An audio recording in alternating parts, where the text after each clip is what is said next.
Hi there. In conclusion of Black History Month and the month of beloved community at UUFM, I'd like to share this story called Martin's Big Words, the life of Dr. Martin Luther King Jr., written by Doreen, Rappaport, and illustrated by Bryan, Collier. Martin's Big Words. Everywhere in Martin's hometown he saw the signs, white only. His mother said these signs were in all southern cities and towns in the United States. Every time Martin read the words, he felt bad, until he remembered what his mother told him. You are as good as anyone.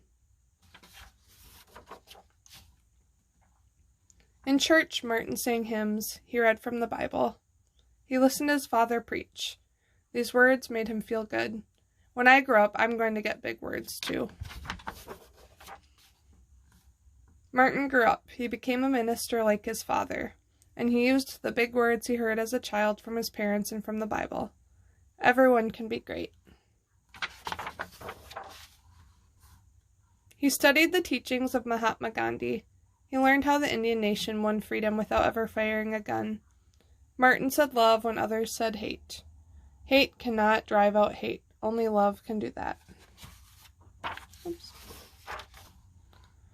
He said together when others said separate. He said peace when others said war. Sooner or later, all the people of the world will have to discover a way to live together. In 1955, on a cold December day in Montgomery, Alabama, Rosa Parks was coming home from work. A white man told her to get up from her seat on the bus so he could sit. She said no and was arrested. Montgomery's black citizens learned of her arrest. It made them angry. They decided not to ride the buses until they could sit anywhere they wanted. For 381 days, they walked to work and school and church. They walked in rain and cold and in blistering heat. Martin walked with them and talked with them and sang with them and prayed with them until the white city leaders had to agree they could sit anywhere they wanted. When the history books are written, someone will say there lived black people who had the courage to stand up for their rights. In the next 10 years, black Americans all over the South protested for equal rights. Martin walked with them and talked with them and sang with them and prayed with them.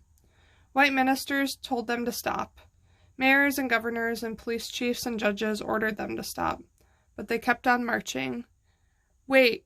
For years I have heard the word wait. We have waited more than 340 years for our rights.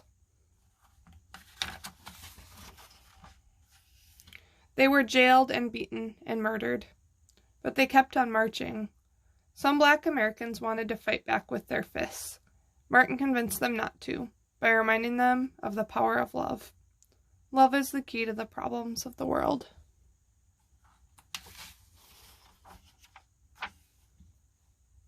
Many white Southerners hated and feared Martin's words. A few threatened to kill him and his family. His house was bombed. His brother's house was bombed, but he refused to stop. Remember, if I am stopped, this movement will not be stopped, because God is with this movement.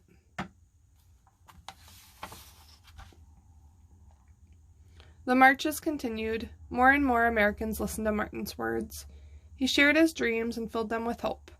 I have a dream that one day in Alabama, little black boys and black girls will join hands with little white boys and white girls as sisters and brothers.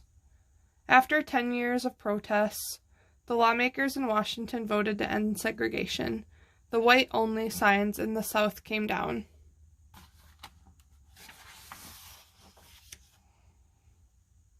Dr. Martin Luther King Jr. cared about all Americans. He cared about people all over the world, and people all over the world admired him. In 1964, he won the Nobel Peace Prize. He won it because he taught others to fight with words, not fists. Martin went wherever people needed help. In April 1968, he went to Memphis, Tennessee. He went to help garbage collectors who were on strike.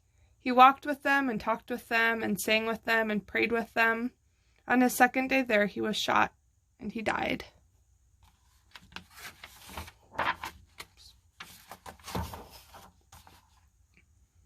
His big words are alive for us today.